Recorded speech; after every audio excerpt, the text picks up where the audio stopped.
Bonsoir à toutes et à tous. Merci de votre fidélité dans votre émission Café Mort le lundi à 21h sur Beurre FM TV. Et comme tous les lundis, je reçois un invité. Alors ce soir, je reçois Benjamin Barou-Crossman. C'est bien donc, ça. Je ne me trompe pas de nom, non, Benjamin. C'est un nom composé. Voilà. Benjamin, voilà. Bonsoir. Bonsoir Akli. Alors pourquoi c'est un nom composé? Parce que j'ai pris le nom de mon père et le nom de ma mère. C'est et bien.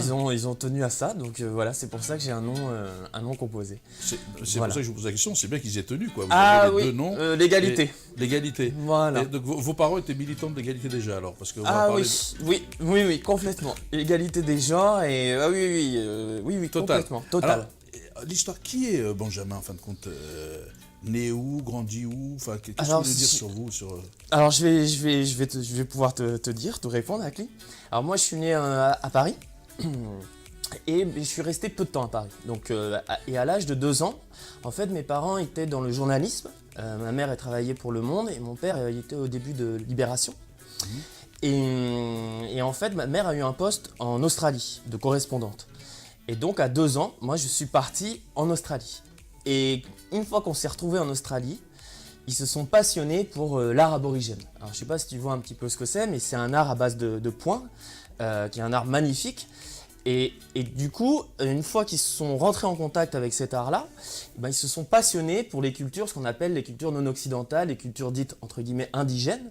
Et donc enfant, moi j'ai voyagé de mes 2 ans, on va dire à mes 10 ans, avec eux, parce qu'ils rencontraient les peintres, ils choisissaient les œuvres pour organiser des expositions en France. Et donc toute mon enfance, ça a été une enfance du voyage, une enfance nomade. Et ça m'a marqué à vie. L'enfance, elle nous reste jusqu'au bout. On va y venir sur les nomades et sur cette enfance nomade. Et donc, c'est quoi alors attends, c'est l'histoire, mais tes parents, ils sont originaires d'où? De Paris aussi tout le temps Mon père de Paris et ma mère, elle était de Lille. Voilà. Et donc c'est vrai que... mais après, on a principalement été dans le sud de la France, et notamment Montpellier. Et c'est là où ensuite, quand on s'est un peu plus posé, c'est là où j'ai grandi, donc dans le sud. Et donc j'ai grandi toujours quand même en contact avec le soleil. Ça m'a marqué profondément. Alors, le soleil nomade, les gens vont nous voir venir, mais... ouais, bon, alors, et donc, ton parcours, c'est quoi? Tu as fait des études. Alors, comment on fait ses études quand on est un enfant ballotté, on se comprend, dans le voyage, de 2 à 10 ans, et plus tard après? C'était pas simple, parce que j'ai été scolarisé un petit peu plus tardivement, donc j'ai appris à lire avec mon père. Mais en même temps, ça m'a ouvert aussi une ouverture d'esprit phénoménale. Et les cultures, je tiens à préciser, par exemple la culture aborigène, c'est une culture brute de décoffrage. C'est-à-dire il n'y a pas de filtre. Donc la vie, dans son intensité, elle est très présente. À la fois dans tout ce qu'elle a de positif, mais aussi dans l'aspect plus négatif. Il y a très très peu de fils dans ces cultures. Et donc ensuite, moi, quand je suis revenu en France, j'ai fait des études classiques de théâtre. Mais bon, c'était gros. T'avais quel âge quand tu es revenu? J'avais à peu près 10 ans. Voilà. Et je suis revenu d'abord en Suisse. On est resté 2 ans en Suisse. Et ensuite, je suis allé dans un petit village près de Montpellier. Puis Montpellier, c'est là où j'ai grandi. Donc j'ai fait des études classiques, mais de théâtre. Et tu sais, c'est des gros concours. Donc moi, j'ai fait des concours, on était à peu près 1000 candidats. Et à la fin, ils en recevaient 15. Et notamment, j'ai fait une grande école. Donc j'ai fait d'abord une première école au conservatoire à Montpellier. Et ensuite au Théâtre National de Bretagne, sous la direction de Stanislas Nordet, qui est, on va dire, un des grands patrons du théâtre français, qui maintenant s'occupe du Théâtre National de Strasbourg. Et pendant 3 ans, une fois que j'ai été reçu à l'école, donc c'est des gros concours, on passe plusieurs scènes, il y a des stages d'une semaine après très intensifs. Et une fois qu'on est reçu, on est, on va dire, dans l'école pendant 3 ans avec des grands metteurs en scène. Et c'est là où j'ai fait la rencontre, par exemple, d'un grand metteur en scène qui s'appelle Claude Régis, qui a aujourd'hui plus de 90 ans et qui a notamment repéré Gérard Depardieu, nos plus grands acteurs. Et voilà, donc ça a été une chance pour moi de rencontrer, on va dire, de grands metteurs en scène et d'avoir une formation comme ça très très intense, mais de théâtre. Voilà, c'est vraiment, moi je me suis inscrit dans le théâtre, dans cet art éphémère. On va y venir dans l'art éphémère, mais alors vous voyez qu'on commence à avoir pour la suite des indices quand même, hein. Nomade, soleil, pas loin de la Camargue. Voilà, art éphémère, la force du présent. À la force du présent, art éphémère. On va venir à ton engagement. En fin de compte, tout ça t'a prédestiné à arriver à ton engagement. Oui. Mais juste avant de venir à l'engagement, je voudrais que tu nous parles de ta relation justement à la mise en scène, aux comédiens, au théâtre, parce que je pense que tu te retrouvais pas trop dans ce monde-là. Non, complètement. Je me retrouvais pas dans ce monde classique du théâtre.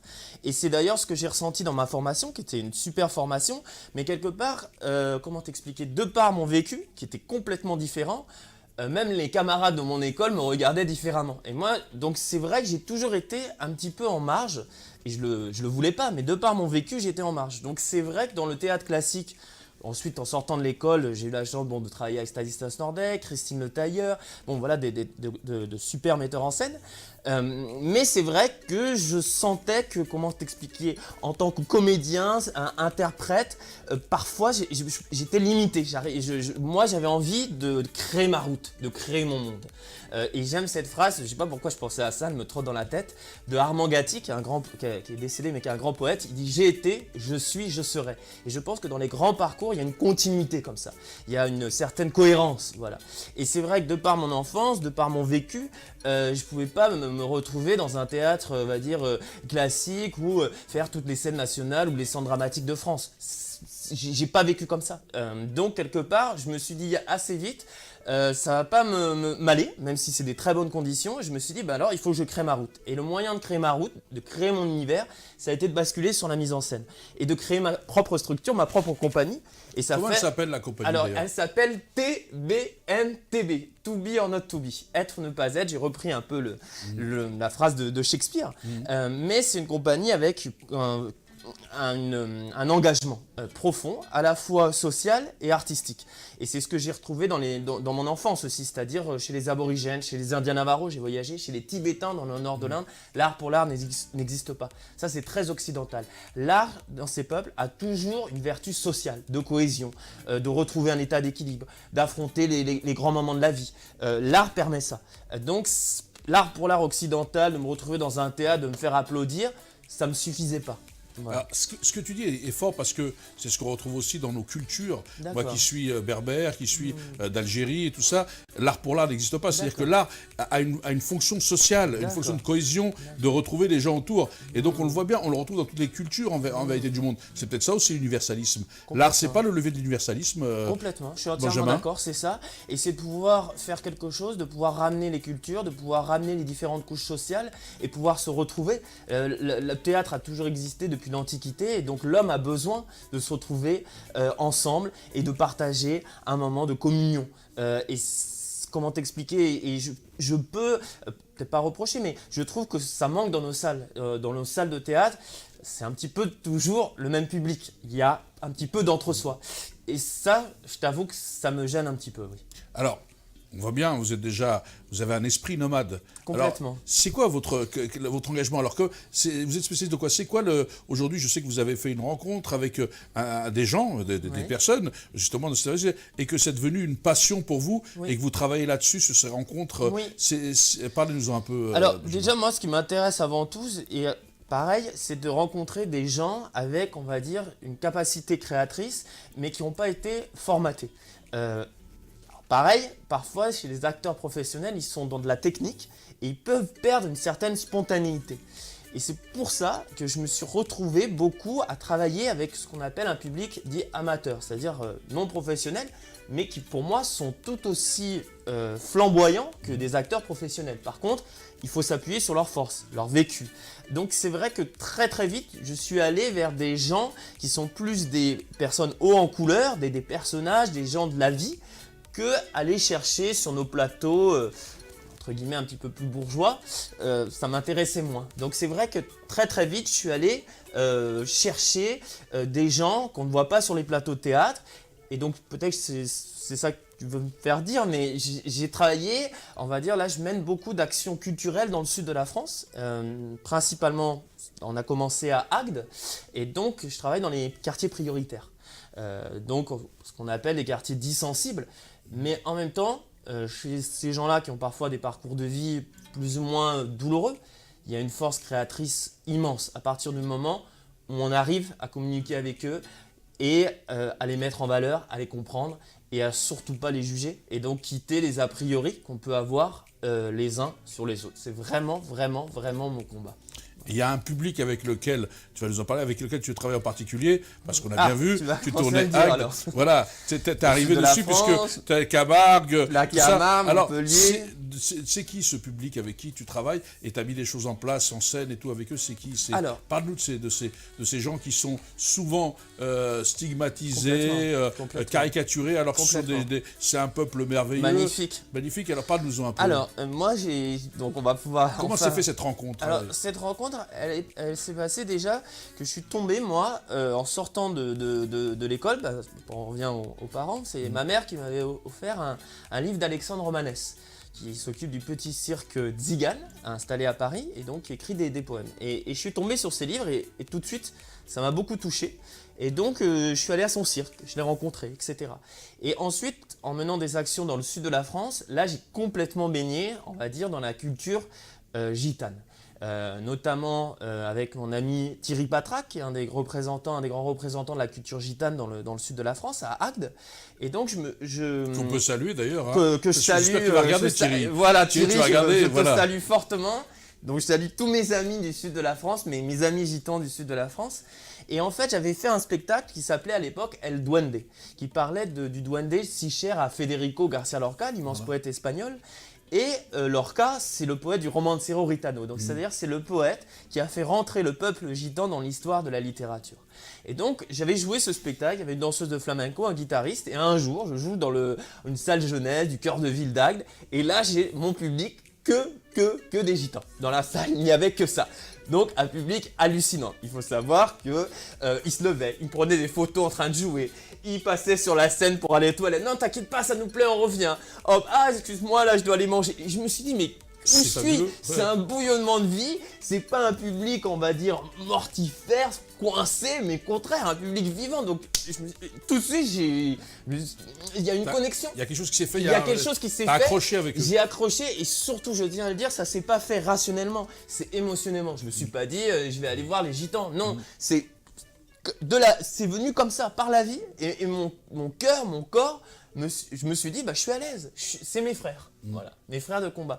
Donc ça s'est d'abord passé comme ça, par une rencontre artistique, et ensuite, je me suis dit, tiens, comme je travaille sur cette culture, ce serait intéressant de faire monter aussi des gitans sur des scènes de théâtre.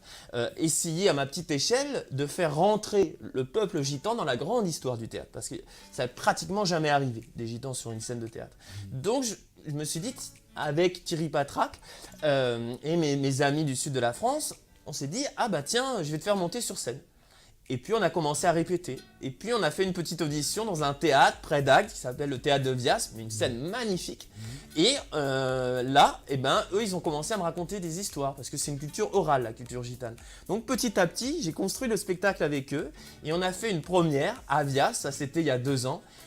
Salle compte, plus de 500 personnes, alors qu'il n'y avait pas, entre guillemets, de stars dans le spectacle. Les médias, les familles gitanes qui sont arrivées, qui voulaient voir ça, les non-gitans, parce qu'il faut savoir que cette culture, il y a un paradoxe, à la fois elle fait rêver, on a tous envie de vivre à la gitane, au soleil, voyager, la famille, la fraternité, ça c'est très très vrai dans cette culture. Sans être taxé de voleur de poules. Sans être taxé de voleur de poules. Et surtout, petit à petit, il ne faut pas avoir un regard naïf non plus sur cette culture. Comme toutes les cultures, elle a son génie, mais ses failles aussi, ses contradictions, ses paradoxes, hein, bien sûr. Oui, et puis ses populations plus ou moins bien.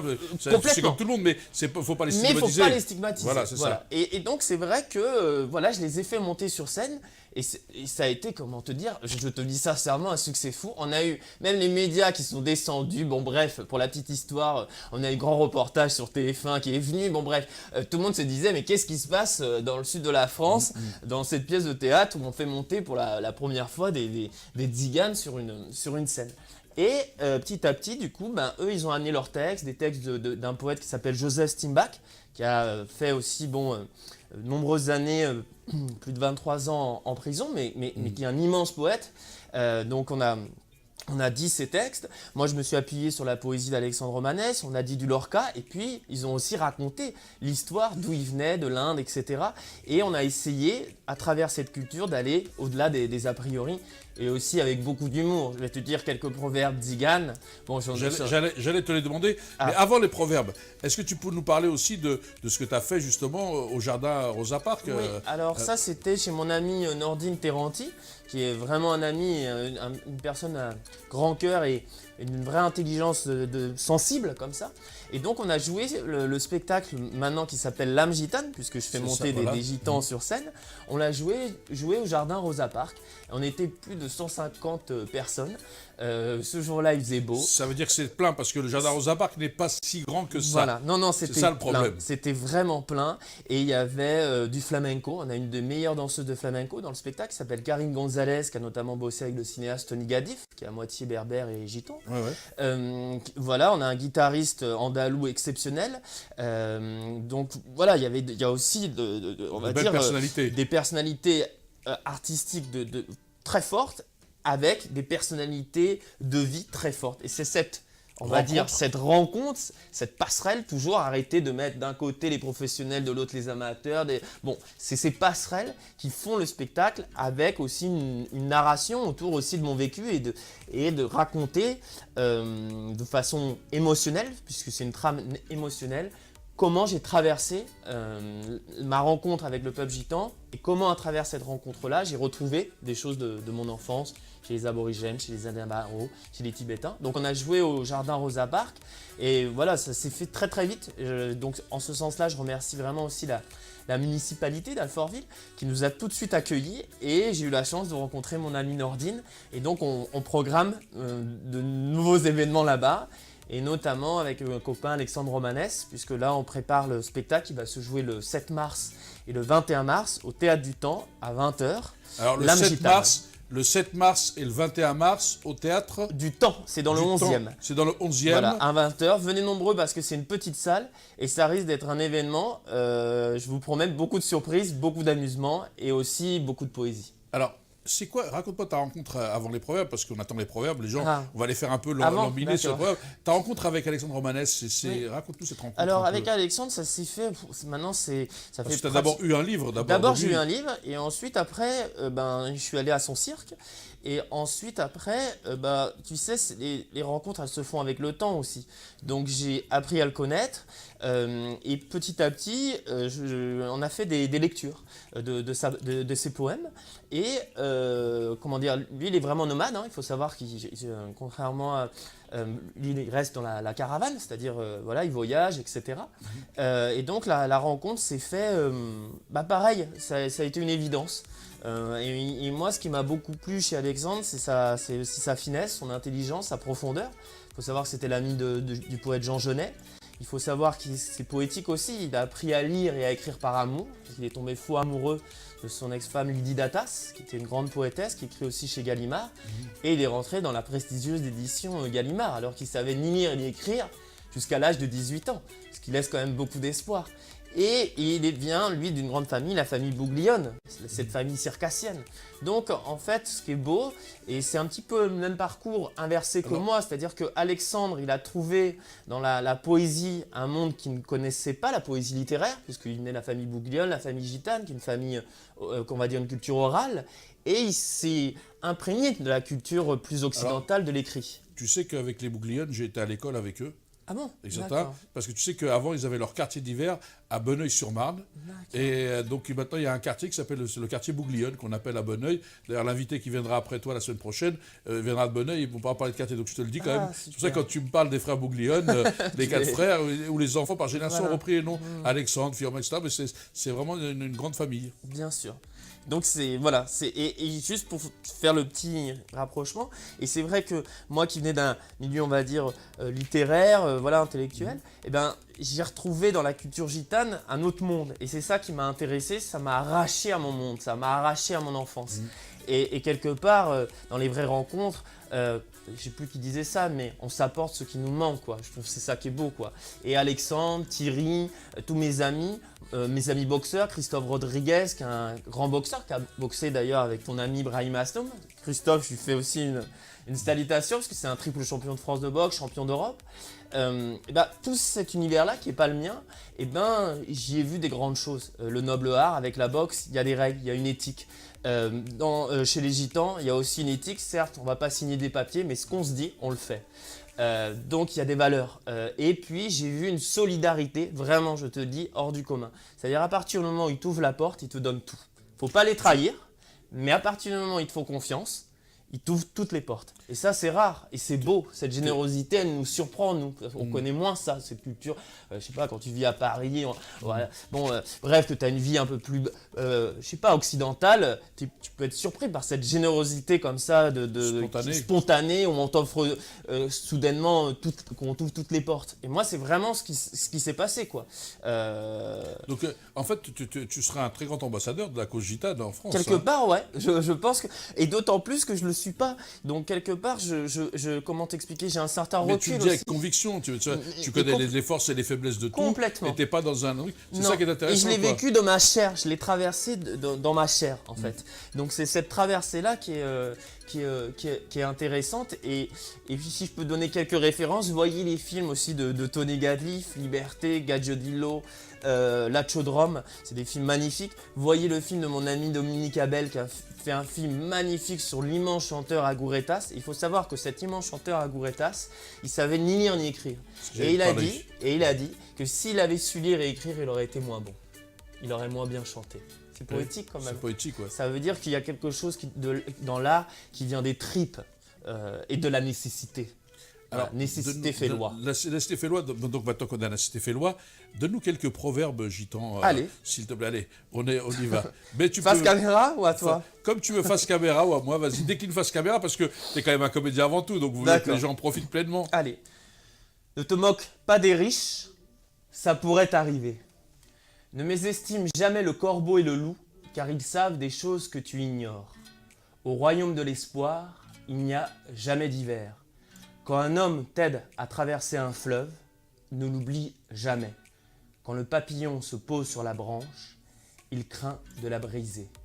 Quand un homme désire très fort le pouvoir, il ne faut surtout pas lui donner. Le pouvoir politique ne tient qu'à un fil, mais un fil solidement tenu par des hommes et des femmes prêts à tout. Si tu es au fond du trou, arrête de creuser. Je ne me maquille jamais, sauf les yeux et la bouche. Je ne bois jamais d'alcool, sauf du champagne. Bon, et j'en ai comme ça énormément. C'est les gitans qui te sortent ces proverbes. Et c'est eux qui m'ont donné ces proverbes, qui me les ont transmis oralement. Et j'en ai un autre que m'a transmis le fils de Manitas de Plata, le grand guitariste. Voilà. Le monument Manitas de Plata, c'est un monument quand même. Voilà. Il a révolutionné la guitare. Il a révolutionné la guitare. Et moi, j'étais ami avec son fils. Chabaliardo, à la cité Génie à Montpellier, qui est une cité gitane. Et un jour, pareil, il y a un côté aussi très théâtral chez les gitans, moi qui me plaît énormément. Ils aiment bien faire du bruit. Oui, puis sans préjugés, il y a du folk. Ils sont un peu comme le Méditerranéen en fait. Complètement, ils sont dans la passion, ils sont dans l'émotion. Il y a aussi une dimension folklorique, mais qui est à prendre en compte et qui est belle. Voilà. Bref, je passe mes journées avec Tcha. Tcha, toute la journée, il était sur le canapé avec son chien, à fumer cigarette sur cigarette. Bon bref, une personne comme ça, une personne haute en couleur. Il y avait tous ses amis gitans qui passaient le voir toute la journée. Puis un jour, moi je restais avec lui, il m'a dit « Ah tiens, note ce poème que j'ai dans la tête. » Parce que pareil, voilà, c'est la culture de l'oral. Et ça s'appelle « Je voudrais être un clown ». Je voudrais être un clown. Je voudrais être admiré de tous les enfants du monde. Pourtant, pour qu'un enfant soit heureux, il faut simplement l'aimer. Moi, je n'ai jamais eu un arbre de Noël. Un enfant était venu vers moi pour m'offrir son cadeau de Noël et mes larmes ont coulé sur mon visage. C'est triste un enfant qui pleure. Je voudrais être un clown. Voilà. C'est spontané comme ça. Voilà, c'est spontané comme ça et c'est magnifique. Et c'est magnifique. C'est magnifique ce qu'il dit sur l'enfant, sur le cadeau. Enfin, c'est magnifique. Il y a derrière tout ça un message fort quand même. Il y a aussi un autre. Tout ce qui n'est pas donné est perdu. C'est beau. C'est quand même fort. Hein. C'est fort. Et les gens se rechignent à donner alors qu'en vérité, il faut donner, même dans la réciprocité. C'est je donne, je reçois et je rends. Il y a beaucoup plus de gestes vers l'autre que vers soi-même, vers son ego. Entièrement d'accord. Parce que c'est ça la réciprocité. Quand on dit il faut la réciprocité, c'est la réciprocité, c'est je donne Je reçois et je rends Complètement. pour que la machine continue à tourner. Voilà. Si on ne donne pas, on ne reçoit pas, et si on ne rend pas, on ne peut pas recevoir de l'autre côté. Donc il y a vraiment Oui. ils sont vraiment dans cette logique Complètement. d'universalisme et d'altérité en fait. Oui, et de partage, d'altérité, et ça c'est une belle leçon de vie. Voilà, quand on entend, moi quand on me dit tout ce qui n'est pas donné est perdu, ben, ça s'inscrit en moi et j'espère transmettre à mon tour tout ce qu'eux aussi m'ont transmis et continuer. Voilà, et puis aussi ce qui est très très fort chez eux, c'est ce combat pour la vie. Quelque part, il y a cette force vitale qui fait que maintenant, je suis persuadé qu'on lâche le combat au dernier souffle. T'as pas le droit de lâcher avant. Jusqu'au dernier souffle, le combat pour la vie doit être mené. Tu vois? C'est beau Et ça. moi, C'est un très beau message quand même pour les gens qui nous regardent. Pour moi, que c'est jusqu'au important. dernier souffle, il faut mener le combat. Oui. Il faut jamais baisser les bras. Jamais les baisser gens les pensent bras. que c'est perdu. Non. Même quand on croit que c'est perdu, il peut y avoir un sursaut, Voilà. un rebond. Voilà. Il faut toujours. Toujours. être Et parfois, combatif. la vie est surprenante. C'est Alexandre qui me racontait ça. Il se retrouve dans un, je sais pas, bon bref, vers Pigalle, dans Paris. Et il y a une meute autour de lui, ils sont 10. Et il me raconte, il me dit, ils étaient tous prêts à se jeter sur moi. Et il m'a dit, celui qui m'a aidé, c'est celui qui était le plus méchant d'entre eux. La vie est jamais comme on croit.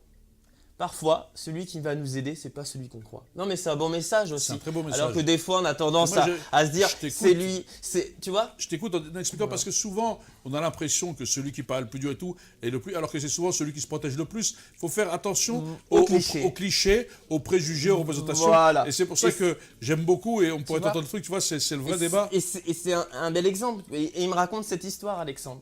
Et ça me touche. La vie n'est jamais comme on croit, c'est vrai. Elle nous réserve plein de surprises. Et donc, il faut essayer d'arrêter avec ces clichés qu'on peut avoir. Alors, Benjamin, parce que c'est vraiment un plaisir de te recevoir et de t'écouter. T'es d'une richesse absolue. Bon, merci. Et je le dis, c'est pas besoin de parce que moi je dis des choses. Mais comme l'émission va toucher à sa fin dans 5 minutes, qu'est-ce que tu as envie de dire aux gens et rappeler un peu tes dates? Oui, Voilà. Donc les dates, donc le spectacle s'appelle L'âme gitane en tablao. Les dates, c'est donc le 7 et le 21 mars au Théâtre du Temps. Et ensuite, on jouera tous les jeudis d'avril à juin au Guichet Montparnasse. À 19h tous les jeudis d'avril à juin au Guichet Montparnasse. Donc ça c'est, on va dire, l'actualité autour de l'âme gitane. Et il y aura Alexandre Romanès, Thierry Patrac, Karine Gonzalez, guitariste andalou. Il y aura des chanteurs. On va faire des fiestas et il y aura des bœufs après le spectacle. Parce que l'idée c'est, moi C'est toute la ma vie. théâtralité, c'est que le spectacle c'est pas le temps du spectacle, c'est aussi l'avant et l'après, la convivialité, l'échange, etc. Alors, où Voilà. on peut retrouver, parce que j'étais sûr, parce que c'est important que les infos, où est-ce qu'on peut te retrouver? Comment on te retrouve sur les réseaux sociaux? Oui, sur plein de alors choses sur les réseaux sociaux, moi je suis sur le Facebook. Sinon vous On tape avez Benjamin Barouk Barouk Rossmann. Rossmann, hein. Voilà, et là vous avez mon actualité. Actualité. Sinon vous avez le site de ma compagnie TBNTB. Et sinon, si vous tapez L'âme gitane en tablao Paris, L'âme gitane Paris, vous avez aussi le site de mon producteur qui est Antistène Productions. D'ailleurs, je tiens vraiment aussi à remercier Patrick Gasto, toute son équipe, Jean-Siane Blanchard. Voilà, les producteurs de cette équipe. Et si je peux dire un dernier petit mot aussi, remercier. Tu peux dire tout ce que tu veux. D'accord. Tous mes amis aussi du projet Body Hack que je mène à Agde et bientôt à Perpignan avec les comédiens amateurs en vue de monter une comédie musicale, et remercier aussi la municipalité d'Alfortville. Moi je fais pas de politique, je fais de la politique culturelle, mais je tiens à remercier Philippe Carr, Jérôme Pellizieri, Mohamed Ben Ali et mon ami Nordine Terranti, voilà, pour leur soutien. Mais voilà, j'ai toujours une certaine prudence avec la politique, je reste un petit peu gitan, mais voilà. Mais tu reconnais ceux qui t'aident et c'est normal. Complètement, D'ailleurs, je en politique, reconnais, faut reconnaître, hein, voilà, il n'y a pas d'instrumentalisation. Voilà, c'est ça. C'est dire les choses. Voilà, hein, après, je dis voilà. ceux qui m'aident. Ah oui, et ça me permet de dire encore une belle phrase d'Alexandre. À un moment donné, il a une cette dédicace et je trouve qu'elle est belle, à tous ceux qui m'ont aidé à tenir. Voilà.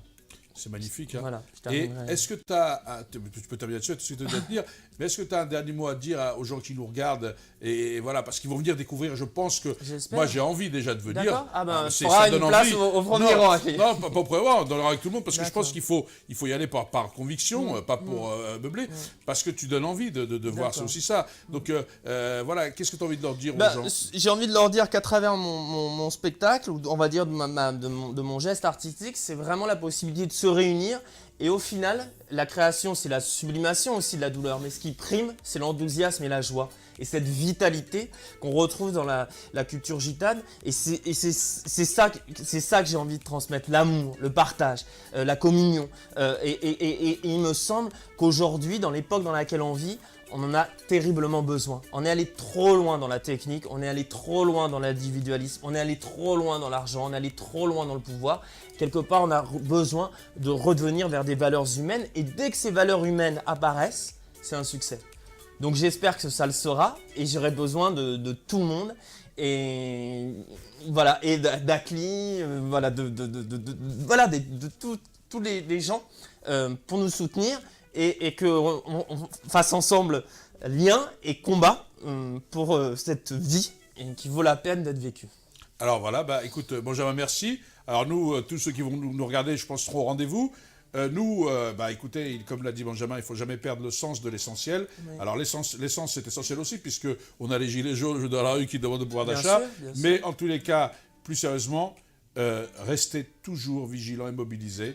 Parce que c'est ensemble, la cohésion sociale, ça ne se décrète pas, ça se construit. Ce n'est pas que des mots, c'est aussi des actes. Et on le voit bien avec tout ce que nous explique Benjamin. Donc je te remercie. Merci, et merci beaucoup Akli, parce que pareil, t'es un peu gitan parce que finalement on s'est parlé une fois au téléphone et tu m'as invité.